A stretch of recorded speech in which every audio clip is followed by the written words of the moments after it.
Good afternoon, Mindcrafters, and welcome to another Mindcraft discussion.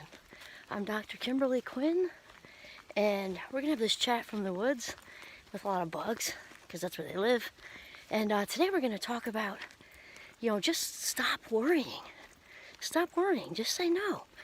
And sometimes I'll get, you don't understand.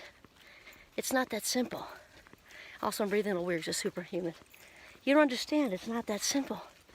And here's what I have to say back. Yes, I do, and yes, it is. So, we're not saying it's easy, but no matter what anybody is diagnosed with, similar to happiness is a choice, because managing anxiety certainly plays into happiness, for sure. And so, worrying is a habit. That's really it. It's an anxiety-induced habit. It's still a habit, and any habit can be shifted. Kind of like we were talking about in one of the last episodes, our discussions. Habits, sort of despite what people think, they say, oh, you have to break that habits. Habits aren't broken, they shift. And so when we're talking about the habit of worrying, first we have to talk about what worrying is, right? Worrying induced by anxiety is a habit, okay? And basically, worrying is practicing or rehearsing. I have a theater kid, so that just came into my head. Rehearsing being nervous or anxious. And whatever we practice, we generally get very good at. Whether it's, again, practicing the violin, skiing, cooking, learning Italian or Swahili, sign language, whatever. We can also become world-class worriers by practicing it. And because we have the worry circuit involved that's inducing it, which is self-reinforcing, each and every time we allow, because that is the word, allow these thoughts and engage in worrisome behavior, it gets stronger. So kind of like, okay, so back to the habit part and practicing or rehearsing. So if you want to be the Michael Phelps of worriers, like practicing day in and day out for hours at a time, or think of your favorite actor, if you want to become as good as they are at what they do, then keep rehearsing a lot.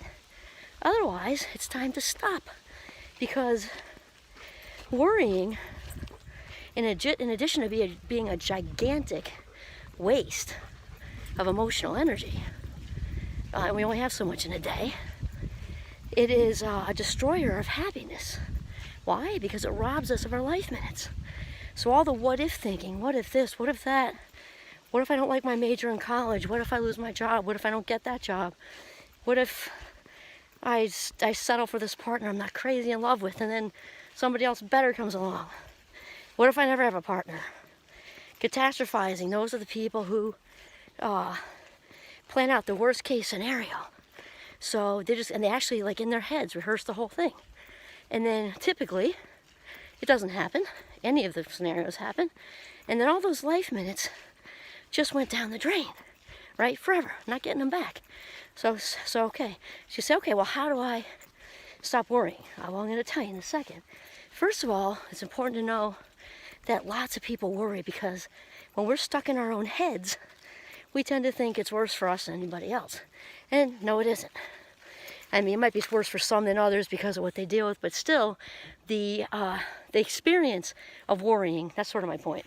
The experience of worrying is very common, and lots of people can relate, is the point. So, even though, obviously some people are wired differently and things are going to be a heavier lift for some people. That's not what I meant the first time. The point is that it's a very universal experience. And one that we can stop because we are saving our life minutes when we stop worrying. And like anything else, we practice, get good at it. It also takes less effort at a certain point. So the first thing we need to learn to do is to step out of the current, because it's important to be kind of the observer of your own life in order to figure out what that loop is, because the worry circuit is a loop. And it's important to just kind of, because usually it's the same within the circumstances or very similar. So step out of the current, step out of the loop. So that could be, mentally it's important to step out of the loop, but sometimes it means physically to get out of Dodge, because when we take a step back, and this is a positive psych thing, distancing, when we actually step out of that, it doesn't mean you have to get on a plane and go to the French Riviera or something. Not that that wouldn't be fun. Sometimes it can mean getting out of the house and going for a walk, especially if we're talking to any teenagers out there. They have a lot less control, or somebody doesn't have transportation. So it doesn't always mean get in a car and go someplace exciting and fun, although that can really help. So stepping out of the current gives us a new perspective on things. I'm actually remembering when I was a kid, this is a little bit more of an extreme example, because I've shared that I was raised by 2 alcoholic parents. And when I was 17 and living out of my car, I used to, in high school, yes, and I used to drive up to the mountains, the gunks, they're called, in southern New York. And I used to think that I was smart enough to lock the doors and crack the windows. But I used to go up there and just like palms up, and I just kind of tip my head back, watch the sun go down over the mountains, sometimes stay late into the night. And I was just thinking of this today in the Jeep, actually. This memory just came to me. And I did it a lot. I was swatting bugs at the same time. And it's wild because I didn't know the word mindfulness then at 17. To be truthful, I don't think I heard the word. I don't think anybody used that word back then, really. Or the peace, the benefits of the peace and the solitude, the sunset, the peepers chirping with the windows cracked when it was the summer. It wasn't always the summer. And it's wild because something in me instinctively knew, it's just natural. Naturally, I needed to get away from the chaos and the turbulence and actually the sometimes violence. And really stepping away from that gave me perspective, even at that young age. So even in a less intense situation, stepping back from whatever it is and getting away from it, walk in the woods. If you're not near woods, you're urban, stepping away, going to a coffee shop you don't usually go to, where you know everybody, kind of thing. It's really important to kind of figure out the source of the worry, because it is about choice, but it's difficult to make the choice until you kind of know what the source is. And then, that's the first one, step out of the current.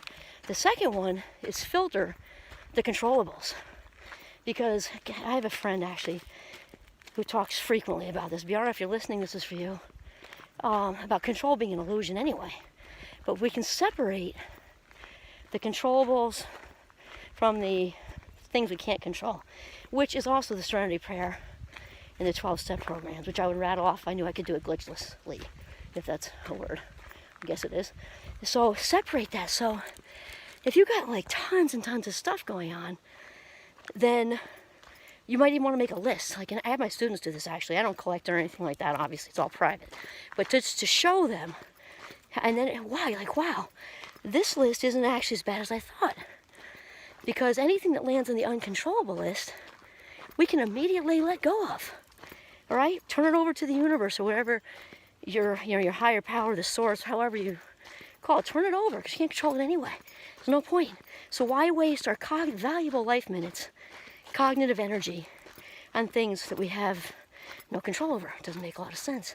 Sometimes there's a middle, because the things we have just a little bit of control over, not very much. And then there's the stuff we can't control. Like diet, exercise, or maybe we do have at our job have a particular, our role does have some pull in decision making or something like that, and stick with only what we have control over. So that's because it immediately limits it, because sometimes in our heads we think we're dealing with Mount Everest, when in fact it's a bunch of anthills, and if you take them on one at a time, it's not really so bad. Let's see, I jotted down a few cheat notes here. And then I have lastly, okay, slide over and grab the wheel. That's what I have written down. Slide over and grab the wheel, okay? So this is about the main theme of Mindcraft, right? Which is about becoming the boss of your brain so that you can live your best life. And in order to become the boss of your brain, you've got to learn to control your thinking, because there are only two choices as far as this goes. we control our thoughts, or our thoughts control us. And of course, it's far more pleasant to be in the driver's seat controlling our own thoughts, actively controlling our own thoughts, because we decide what we allow to roll through the cabeza. We do. We allow it. We don't like to admit that to ourselves, because it's easier to think that somebody got, hit with a happiness stick, or they won the happiness lottery, and how come she's so happy, and how come she has it so easy, she has it so much easier than me, or he has it so much, or they have it so much easier than I do. If they had this like I do, if they had okay, that's just a lot of yap, because in reality, we all can make the choice. That's what it's about, making the choice. So realizing that thoughts come first and feelings come second is huge, because if we are allowing worrisome thoughts in, we are going to feel worried and continue to support, perpetuate the worry circuit. So we discussed this episodes ago, and we talked about obsessive compulsive thinking, and this falls along the lines of that, though that's also complicated because that involves serotonin, involves different, it's obviously a brain thing, and worrying stems from that brain thing, okay? Though we're going to focus on the habit of it. And again, this is not to be, disclaimer, this is not meant to take the place of talk therapy or medication or anything else, though it will complement it beautifully. And somebody on the maybe lesser end of the worry spectrum, because life's a spectrum, right? This will work really, really well for you. And the average for a habit to shift, remember, is 21 days. And so we talk about that for a second. The shifting thing. Okay, so the human mind, is wired for lazy. And it's also a little bit of a heavier lift to think positively for very primal survival reasons. So let's say we have 3 cut grass paths. One is tall weeds, like I'm near now. And one is like middle-sized weeds with maybe, who knows, maybe a snake or two in there. Ugh. And then there's like a short hiking path like I'm walking on right now. So the mind naturally wants to walk on the easier path, like a putting green, okay? And if that putting green for you is the worrying in a circle, like a hamster wheel, the worry circuit, the brain is going to continue to do that because it's familiar. Just like walking around the block or the same block every day. Oh, there's the White House with Mr. and Mrs. So-and-so, or Mrs. and Mrs. So-and-so, with the golden retriever on the front steps. Love golden retrievers, don't I, Giovanni? Yeah, it's familiar. Well, if that, for you, if your cut grass path, your familiar neighborhood path is one of worrying, the brain's going to take that every time because it's what it knows. And it is a little bit of a heavier lift to get out of that, but we can. Because what ideally we want is to have that, sorry, the bugs love me. Again, it's because I'm sweet. I don't know about the deer flies. I'm not sure they're so focused on sweet.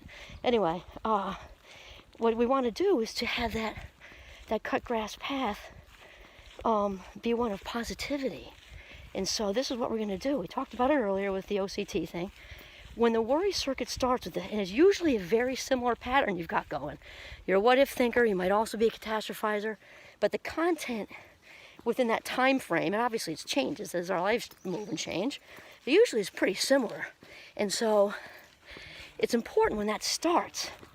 What if I stay with this partner, I find somebody nicer? What if this relationship isn't as healthy as I think it is? And what if I'm rationalizing because I don't want to be alone and it really isn't good for me? Okay? When that all starts, what if I go on yet another diet and don't lose any weight? When all that stuff starts, what we have to say to the brain is not today, maybe tomorrow, because the brain is like a toddler. And the brain wants what it wants when it wants it. And just like a 2.5-year-old, the brain needs constant redirection and constant follow-through to get the desired behavior. If the toddler grabs a shovel away from someone in a sandbox, you take it back. No, we're going to give it to little so-and-so, and you can wait for a few minutes until it's your turn. Okay? Well, not different with the brain. So when the brain says, oh, it's our turn, it's my time with you, Bethany, it's my time. But Bethany, it's our time. This is when we, what if think to death, this is when we, worry about our future. So when we worry about the partner thing, and we worry about if we're going to lose our job, or if we even like this job and we want to get another job, and if the Rona's coming back or whatever, this is our time, this is our time. That's when we say, not today, maybe tomorrow. And expect a tantrum, because whenever a toddler is told no, for the most part, they don't like it very much. And there's often a tantrum because they think that will work. And eventually, those of us who, well, we've all been 2-year-olds, right? Eventually, with some good follow-through, good parenting, and some good ignoring, which is what we're talking about here, the toddler eventually gets it that mom and dad, or dad and dad, are the bosses. Eventually they get that. It takes a while sometimes, and it can be exhausting, and maybe hopefully not embarrassing, because I think people get it out there, but they're having a fit in the middle of the grocery store or whatever. They eventually tire themselves out, because it's exhausting to have tantrums over and over again.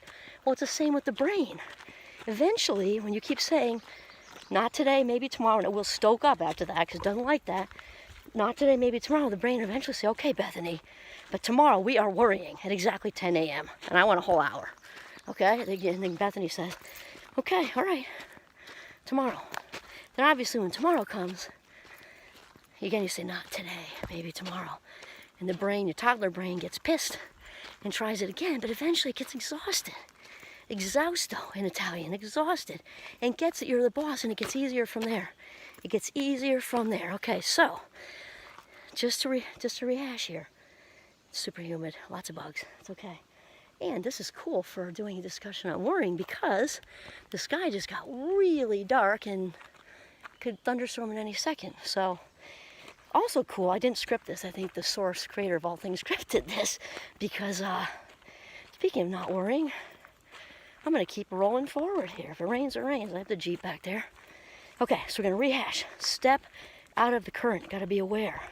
Because anxiety, stopping worrying is a choice, okay? So step out of the current, distance, take a step back. Filter out the controllables. Filter out the controllables. Separate what you, in reality, actually can do something about. And then lastly, slide over and grab the wheel, which means take control of your brain. Be the boss of your brain, because that is the way to live your best life. Stop worrying.